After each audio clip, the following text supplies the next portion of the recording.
আজকে পত্রপত্রিকা আমরা পড়ছি নুসরাতকে যারা অসম্মান করেছে তাদের মধ্যে ক্ষমতাসীন দলের লোকরা তাদের একজন নেতাকে বহিষ্কার করা হয়েছে, যাদের গ্রেপ্তার করা হয়েছে তাদের সঙ্গে সখ্যতা ক্ষমতাসীন দলের। এদের যারা নেতা তারা সেখানকার এমপি সাহেবকে ফুল দিয়ে উপহার দিচ্ছে, সেসব ছবি পত্রিকায় ছাপা হয়েছে। আমরা দাবি করব যে নুসরাতকে লাঞ্ছনাকারী সে যেই হোক না কেন তাকে বিচারের আওতায় আনতে হবে এবং উপযুক্ত শাস্তি দিতে হবে। কিন্তু হবে কিনা জানি না। সাংবাদিক বন্ধুরা আছেন এখানে, তাদের দুইজন অত্যন্ত সাহসী সাংবাদিক সহকর্মী সাগর রুনি বহু বছর আগে নিহত হয়েছে। নিজেদের ঘরে, যেখানে মানুষ নিজেকে সবচেয়ে নিরাপদ মনে করে, সেখানে ঢুকে তাদেরকে খুন করা হয়েছে। 48 ঘন্টার মধ্যে খুনিদের বের করা হবে, বিচারের আওতায় আনা হবে। 48 মাস পার হয়ে গেছে, 48 বছর লাগবে কেন এই নিয়ে এখন আলোচনা।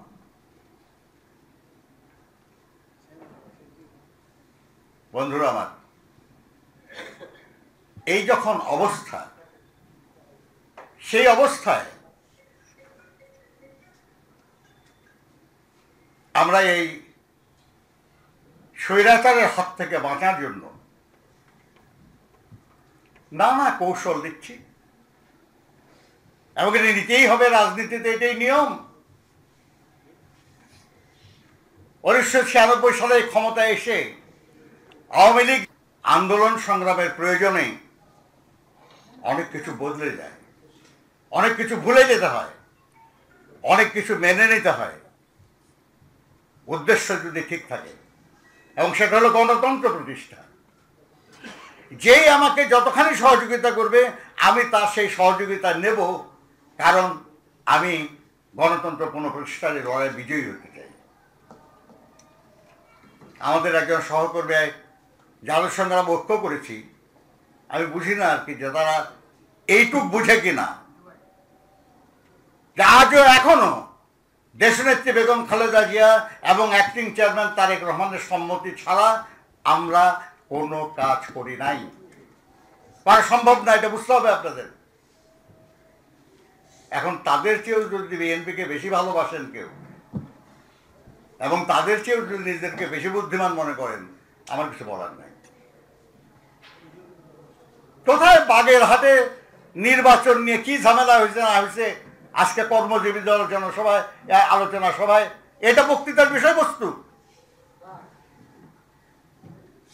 কোথায় ঢাকায় কোন কমিটি করার ব্যাপারে কার সুবিধা হয়েছে অসুবিধা হয় নাই, ওটা নিয়ে বক্তৃতা করার জায়গাটা।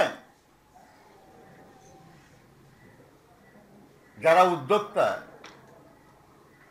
আমি বলতে চাই আর কি যে আপনারা শুধুই লোক খোঁজেন,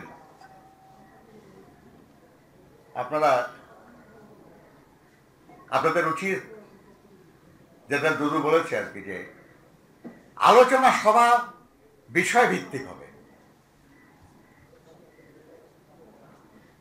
অবশ্যই আমরা এখানে যারা বসে আছি, যারা মনে প্রাণে বিএনপি করি, দরকার হইলে বেগম খালেদা জিয়ার মুক্তি বা গণতন্ত্র প্রতিষ্ঠার জন্য জীবন দিতে রাজি আছি, তাদের মধ্যে বিভিন্ন ব্যাপারে মতভেদ থাকতেই পারে। কিন্তু সে মতভেদ নিয়ে আমরা আলোচনা করব আমাদের নির্দিষ্ট ফোরামে। আপনারা একজন বক্তৃতা করলেন অমুক জায়গায় এই হয়েছে, অমুক জায়গায় সেই হয়েছে।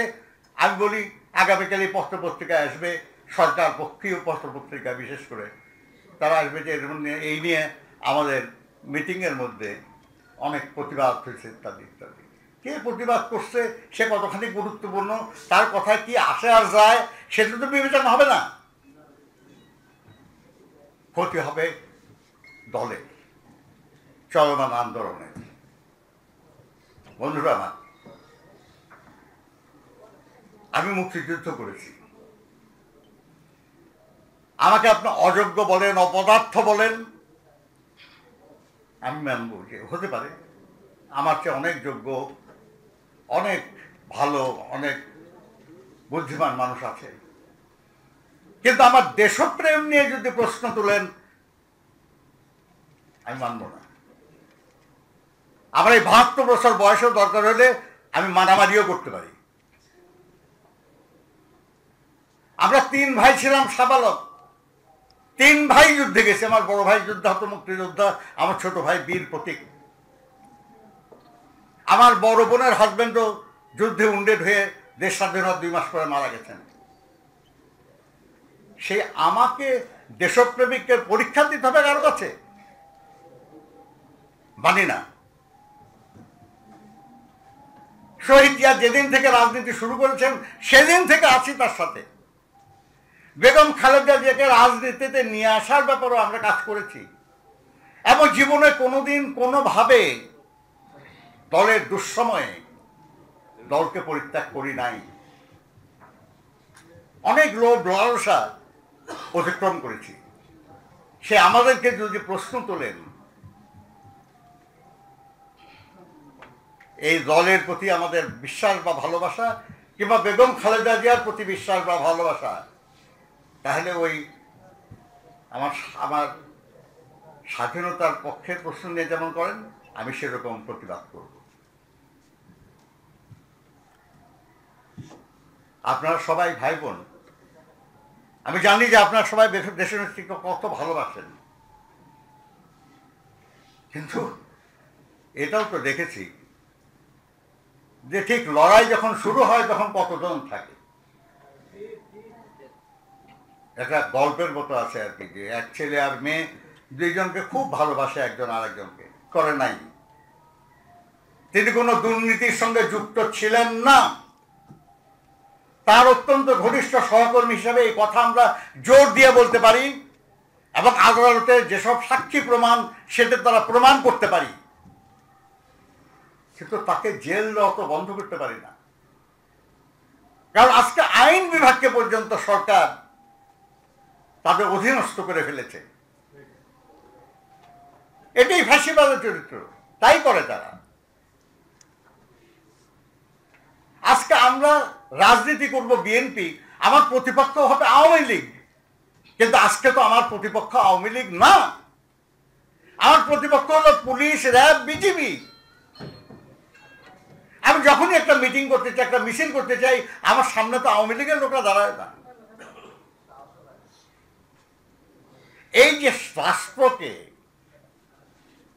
বিরোধী রাজনীতির প্রতিপক্ষ বানানো, এটারই নাম হলো ফ্যাসিবাদ, এটাই হলো স্বৈরাচার। আজকে সেই স্বৈরাচারের হাত থেকে দেশকে মুক্ত করে বাংলাদেশে গণতন্ত্র প্রতিষ্ঠা করতে হবে। আর এই গণতন্ত্র প্রতিষ্ঠার লড়াইয়ে বাংলাদেশের সবচেয়ে অভিজ্ঞ নেতার নাম হলো এবং বিশ্বস্ত নেতার নাম হলো বেগম খালেদা জিয়া। যে তাকে মুক্তি দিলে তাদের নিজেদেরই সমস্যা হতে পারে। রামায়ণের একটা গল্পের মতো আছে যে রামের যিনি গুরু, তিনি তাকে প্রস্তাব করলেন যে তুমি যদি দেবী দুর্গার পূজা করো তাহলে তুমি যেহেতু ভগবান আমাকে এই কাজটা শিক্ষা দিয়েছেন, সেহেতু আমি এই কাজটা না করলে এটা অপরাধ হবে।